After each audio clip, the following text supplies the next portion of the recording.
오늘 우리가 함께 나눌 하나님의 말씀은 요한복음 7장 37절로 39절의 말씀입니다. 요한복음 7장 37절로 39절의 말씀. 제가 가진 성경으로는 신약 157면에 기록되어 있습니다. 요한복음 7장 37절로 39절의 말씀을 우리 다 같이 한 목소리로 받들어 읽겠습니다. 명절 끝날 곧 큰 날에 예수께서 서서 외쳐 이르시되 누구든지 목마르거든 내게로 와서 마시라. 나를 믿는 자는 성경의 이름과 같이 그 배에서 생수의 강이 흘러나오리라 하시니 이는 그를 믿는 자들이 받을 성령을 가리켜 말씀하신 것이라. 예수께서 아직 영광을 받지 않으셨으므로 성령이 아직 그들에게 계시지 아니하시더라. 아멘. 함께 기도하시겠습니다. 우리의 아픔을 아시며 우리의 눈물을 닦아주시는 주님, 우리는 어제도 주님의 은혜로 살았음을 고백합니다. 날마다 말로 표현할 수 없는 사랑으로 우리와 동행하시지만 우리는 말로도 주님을 향한 우리의 사랑을 제대로 표현하지 못한 채 어제를 살았습니다. 주님, 오늘 이 말씀을 대하며 이제 우리의 마음 문이 주님을 향해 더욱 열리게 하여 주시옵소서. 이 시간 말씀을 통해 우리에게 다가오시는 주님을 향해 우리 또한 달려가 주님의 품에 안기는 은혜를 허락하여 주시옵소서. 주님을 사랑합니다. 예수 그리스도의 이름으로 기도드리옵나이다. 아멘. 이스라엘에는 대표적인 세 가지 절기가 있습니다. 이 절기가 되면 이들은 예루살렘에 모여서 하나님을 예배하며 하나님의 은혜를 되새기죠. 그 세 절기 중에 하나가 바로 초막절입니다. 초막절은 그 출애굽한 이스라엘 백성들을 하나님께서 광야에서 지키시고 먹이시고 인도해 주신 그 은혜를 되새기는 절기입니다. 구약과 신약을 통틀어 이 초막절이 되면 사람들은 초막을 짓고 그 초막에서 이 초막절의 절기를 지켰고 지금도 신실한 유대인들은 자기 집 앞마당에 텐트를 치고 이 초막절을 지킨다고 합니다. 이들이 수천 년 동안 이 절기를 지킨다는 것은 그만큼 이스라엘 역사 가운데 이 광야에서의 시간이 그들에게 소중한 기억으로 자리매김되어 있기 때문입니다. 이들에게 출애굽의 시간은 어떤 시간이었을까요? 광야는 모든 것이 부족한 곳입니다.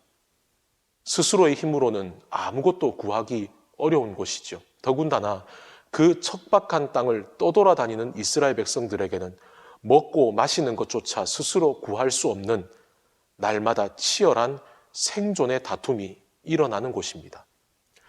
그러나 하나님께서는 그들을 홀로 두지 않으셨습니다.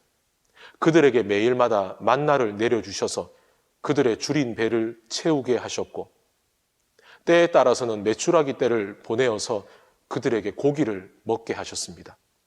그리고 인간의 생존에 가장 필요한 물, 하나님께서는 그들의 목마름을 해결하시기 위해 그들을 오아시스로 인도하시거나 때로는 반석에서 물이 솟아나 그들의 갈증을 해결해 주셨습니다.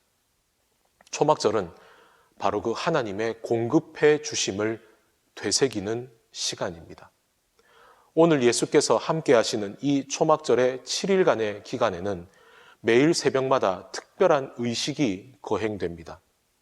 새벽에 제사장이 그 일행들과 함께 실로암 연못으로 내려와서 황금 주전자에다가 그 물을 가득 받아가지고 성전으로 돌아갑니다. 그리고 아침에 제사 시간이 되면 제단 위 굴뚝에다가 그 물을 붓습니다. 그 순간 성전에 찬양되는 큰 소리로 할렐루야, 하나님을 찬양합니다.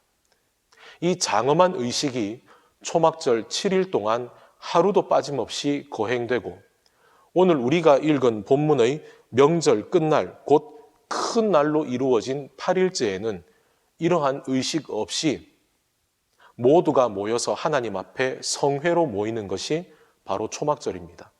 바로 이 끝날 예수께서는 주위의 사람들이 볼 수 있도록 벌떡 일어나 큰 소리로 외치셨습니다. 누구든지 목마르거든 내게로 와서 마시라. 이제까지 물이 부어지는 의식을 보아온 사람들에게 그들이 가장 잘 깨달을 수 있도록 예수께서는 자신을 그렇게 드러내시고 그들을 초청하신 것이죠. 예수님의 초청에는 제약이 없습니다. 목 마른 사람이라면 누구든지 올 수 있습니다. 저와 여러분도 바로 그 누구든지를 부르시는 그 하나님의 은혜로 이 자리에 서 있다는 것을 부인할 사람은 아무도 없습니다. 이제 주님을 믿는 자는 더 이상 물을 찾아 헤매이지 않아도 됩니다. 결코 마르지 않는 샘물이 그 속에서 솟아나기 때문입니다. 예수님께서 이렇게 은혜를 베푸신 것은 우리를 편하게 살게 해 주시려고 하는 서비스가 아닙니다.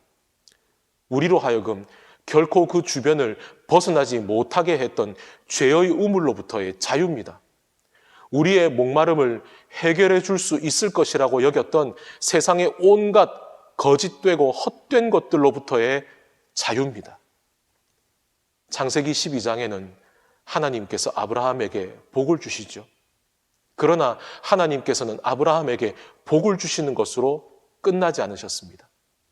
내가 네게 복을 주어 네 이름을 창대하게 하리니 너는 복이 될지라. 단순히 그 복을 받는 인생이 아니라 복이 되는 인생, 나만 그 복을 누리는 인생이 아니라 나로 인해 다른 사람도 복을 누리는 인생이 바로 성령 충만한 하나님의 사람들이 이 땅에서 누리는 복입니다. 생수의 강처럼 성령의 은혜가 우리 속에서 솟아납니다. 그 성령의 은혜는 우리만 채우는 것이 아니라 흘러 우리 주변으로 흘러 들어갑니다. 그 성령의 은혜가 닿는 곳마다 메마른 땅이 적셔지고 생명이 살아나는 역사가 있습니다. 이 생수의 복을 누리는 사람은 그 가치관의 순서가 바뀝니다. 그래서 우물가의 여인은 물동이를 버렸고, 오늘 이 요한복음 7장 50장에 나오는 니고데모는 자신의 안전을 버린 채 예수님의 편에 섭니다. 사랑하는 여러분, 오늘 주님을 믿는다 고백하는 우리에게도 주님께서는 성령의 은혜를 부어주십니다. 이제 우리는 더 이상 이 땅 가운데 헛된 것을 찾아서 헤매일 시간과 에너지를 낭비할 필요가 없게 되었습니다. 그렇다면 오늘 우리의 에너지와 시간을 하나님의 뜻을 위해 써야 하지 않겠습니까? 기도하시겠습니다. 주님, 오늘 우리에게도 성령의 충만을 허락하여 주시옵소서. 우리의 욕망과 시커먼 죄가 꿈틀거리던 깊은 뱃속을 깨끗하게 씻어주시고 생수의 강이 흘러넘치게 하옵소서. 성령의 은혜가 내 안에만 가득 채워지는 것이 아니라 오늘 내게로부터 성령의 은혜가 가정과 직장과 접하는 사람들에게 흘러 들어가도록 터져나오게 하여 주시옵소서. 오늘 내가 선 이곳이 성령께서 가득하신 주님의 공간임을 깨닫게 하여 주시옵소서. 예수님의 이름으로 기도드리옵나이다. 아멘.